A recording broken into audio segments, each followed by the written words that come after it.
What's up, YouTube fans? Today we're doing a comparison of the FansToys Magnum with the X-Transbots Flipout, both versions of a G1 Wildrider. The X-Transbots came out quite a bit of time ago, last year, I think mid-year, and the FansToys Magnum just came out. I just did a review of this earlier this week, so you can go check that out. I'll put a link at the end of this video. But both pretty good versions of Wildrider. So I wanted to do a comparison, see how they compared. That's really it for the box. They both come with instructions, and they both come with a collector's card. So without further ado, let's get into the comparison and see how they match up. As always, we'll start off with the accessories here, and they're not a lot of accessories in either of these. So they both come with their gun. They're both painted with this metallic silver grayish paint. Both look good. Obviously the FansToys is bigger, but you know the figure's scaled bigger as well. There's that. And then the FansToys, you get the extra face here. I went back and looked because I thought that this guy came with an extra face, but it doesn't. It came with an extra face for their version of Crack Up, or their version of Breakdown, which they called Crack Up, which I thought was kind of strange. And I don't know if that was an error in the packaging for mine, but I went back and looked, and some other people said the same thing. So he didn't come with an extra face, so pretty easy. We'll call accessories for FansToys. All right, next we're going to talk about the Sculpt.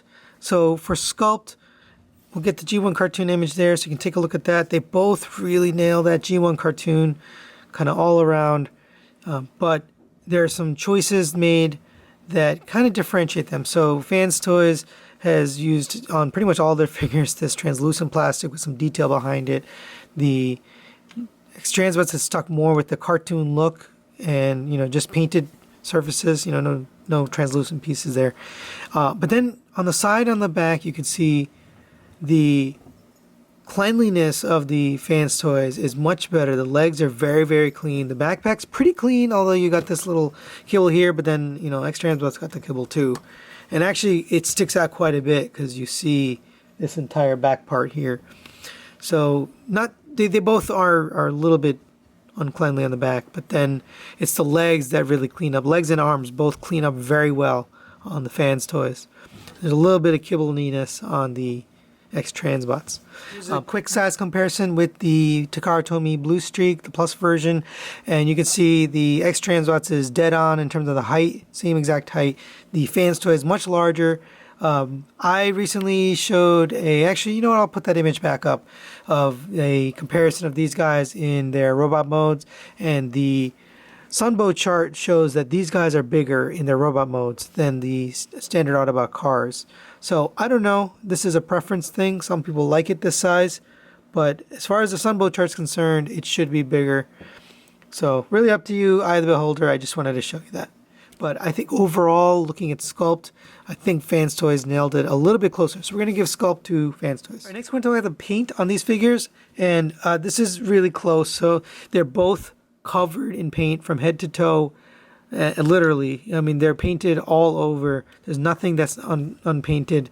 The only thing I could say that's probably unpainted is the windshield and the glass for the cars, but other than that, it's all painted. The only difference I really noticed in terms of extra paint is FansToys went a little bit extra and did the back of the thighs here, whereas the X-Transbots, they just painted that silver color. But they're both this metallic silver. This one, the FansToys, is a little bit darker. Both look good. You know, I can't really complain about the paint on either of these. Quality-wise, I think they're both okay too. I haven't owned this long enough to really say if the paint chips or anything. I haven't seen anything so far, but this one I also haven't had any chipping just yet. But I do know that the Crack Up figure did have some paint chipping. This one I haven't had too much issues so far. So I'm going to call it a tie for paint because they're both covered in paint and they both look good. Right, next we're going to talk about the build on these figures, and this is where things start to differ. So the FansToys has a ton of die cast, so pretty much this entire bottom section of the legs, the feet, the thighs, I believe, also. Some of this upper body. I mean, the whole thing feels cold, so it kind of all feels like die cast to me, but I know it's not all die cast. The arms, I don't think, maybe even parts of the arms, I don't know. It's hard to say. There's a lot of die cast. It's quite a bit heavier. And actually, since we're talking about it, why don't we take a weight So the FansToys comes at basically almost 12 ounces, just under 12 ounces. The X-Transbots comes at 6 ounces, so half the weight on this guy. And granted, you know, it's shorter, it's smaller, so it makes sense that he weighs less, but in addition, he's just got a lot less die-cast. But die-cast alone doesn't make the build. I'm just pointing out the materials used. The other thing that kind of makes it really a better build, I think, is the hardware. So this has got some really nice ratchet hardware in the arms and the legs. They always do really well with the ratchets. The X-Transbots, they've got soft ratchets here, and they actually don't feel so great. Knees have ratchets. For whatever reason, they use very odd ratchets in the forward and backward movement. It's like a soft ratchet. It holds just fine. It just doesn't feel great. And then this ratchet here is just kind of wonky. It's nice. They did give you the extra articulation there, but it is a little bit loose. So we're going to give build to FansToys just because it really feels solid. It really feels like it's built to last. Next, we're going to talk about articulation. I'm going to try to run through articulation for both of these very quickly. So the FansToys is on a rotating swivel. The head goes up to there, down to there, and you have a rotation at the shoulder. Shoulder goes up to there. Pretty good movement there. You get a rotation at the bicep, a double jointed elbow, although you have to kind of push this inner elbow first to get the double jointed elbow. Rotation at the wrist, 2 joints on each finger with a ball jointed thumb. Rotation at the thigh, or at the waist. You do have hip skirts here, and then the thighs are on ratchets. They get you up to there, back to there. You get a double jointed knee that gets you all the way up to there. Ankle tilt all the way up to there, and then forward and backwards. And you can extend in and out, although I find that you really want to extend it inwards for the best balance. X-Transbots, again, you do have a rotating swivel. Goes up to there, down to there, rotates all the way around. You have a shoulder joint here that gets you to there. There's another joint there, so if you wanted to get it all the way up to there, mostly for transformation, but you can get it really high, so a little bit extra there. Rotation at the bicep, double jointed elbow gets you all the way up to there. Rotation at the wrist, not individually articulated, just a single pinned hand gets you just that.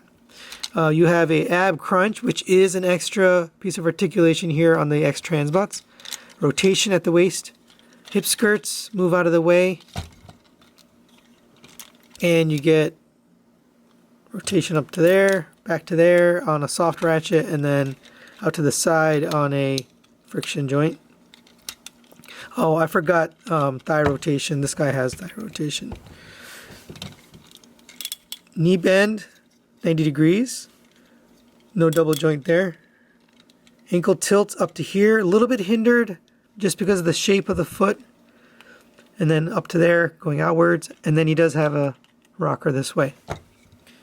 So because they kind of even out, you know, the FansToys has got a little bit extra articulation in the leg, in the knee, and in the foot. But then the X-Transbots got some extra articulation in the ab crunch and in this extra shoulder joint. So we're going to call that evened out. They both have slightly different or slightly edged on certain articulations. We'll go tie for articulation. Right, next, we're going to talk about the engineering and transformation.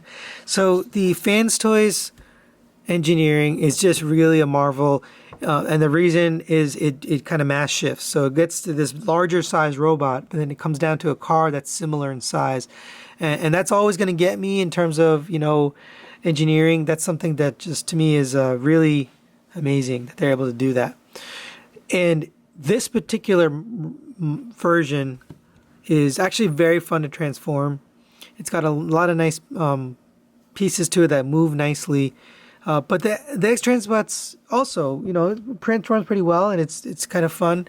It doesn't have the same level of complexity and engineering. So, I would say FansToys probably wins the engineering area because it just of, you know, what they did with the mass shifting. But in terms of transformation, there are a couple spots, especially at the end on the FansToys, where you're trying to get it together, especially on the roof. It's really tight. the clearance, and you just got to be careful. There's some things you got to get into place. The X-Transbots is much easier to get together, but there is those tabs you have to be careful with on the back. I've never broken mine. I've heard other people breaking theirs, but that's more of a build issue than a transformation issue. So I'm going to give engineering over to FansToys, but I'm going to give the transformation over to X-Transbots. And here you have both of them in their vehicle modes. Both really good looking vehicles. We'll take a quick 360 with the G1 cartoon over there. I mean, they both nail it. It's so good. There's something about the FansToys, the color scheme and the paint just really... And I said that when this one came out, I really loved the way this looked. But now that I have this one in hand, you know, the front especially, I just love the way the FansToys vehicle looks. The inner workings, so they both have this translucent red, but because the FansToys is completely filled with material, you know, they've compressed everything down into this block, and so when you do that, you don't see anything. But with the X-Transbots, you see all of the inner stuff there. I don't really like that. I wish they had either made it opaque or just, you know, had it like this where it's filled out.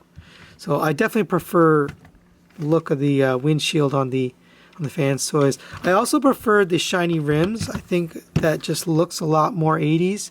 You know, this is an 80s vehicle, 80s Ferrari. And I did notice, and I mentioned this in my review, that they've got the extra set of fog lights here, and I thought, you know, that's inaccurate, but actually, if you go back and look, there's a variant of this Ferrari out there, and I believe this is accurate to that variant. And so at first I was kind of disappointed, you know, why'd they do that? But then later I found out, well, it's actually accurate, so it's fine. These rearview mirrors are also more accurate to the vehicle versus these. Again, these don't stick out as far and they actually fold in. These don't fold, they don't move, they just kind of stick out, but they haven't caused any problem for me. They don't get in the way in transformation, they don't get away in articulation. They just sit there on the arm. So I have no issue with those.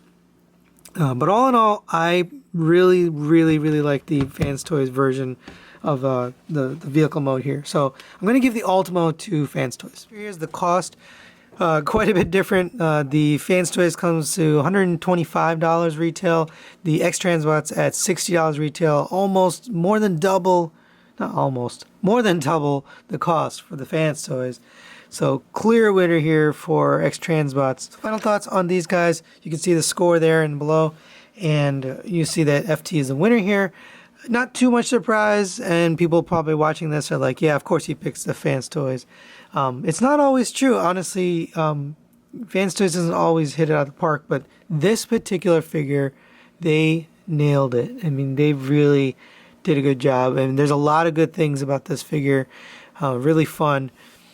Not to say that the X-Transbots isn't worth it. Now, what the real draw here is this set is vastly cheaper. You know, for $60 a piece, $50 to $60, depending on where you bought it, you can get all the limbs, and then the actual Motormaster, I think it was 120, 130.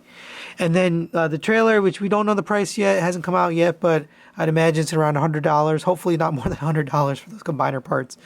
So all in, you're at what, 200, 300, 400 and change. The FansToys, you're in at probably 600, close to 600 when you're done, maybe more than 600. So quite a bit difference there on the cost. Also availability on these guys. So if you didn't get it on pre-order, they're disappearing. So FansToys is producing lower numbers, harder to get, and you end up paying, if you didn't buy it on pre-order, you end up paying a late tax to get these. So if that's not your bag, then you probably, if you missed the first round, you're going to have to hunt for them. So that's something to consider. The other thing is the size of the combiners. We don't know what the combined modes look like yet. Obviously, these guys are just vehicles in their combined modes. So there's not much to say there. Until we get the combined modes, we can't talk about that. But as far as the robot modes and vehicle modes, my personal preference, and based on the score, I would pick the FansToys set. But if you're looking for a cheaper alternative and you like the size of these guys, then there's nothing wrong with the X-Transbots set. Really nice set. So that's really it for this comparison. Thanks for watching, and we will see you next time.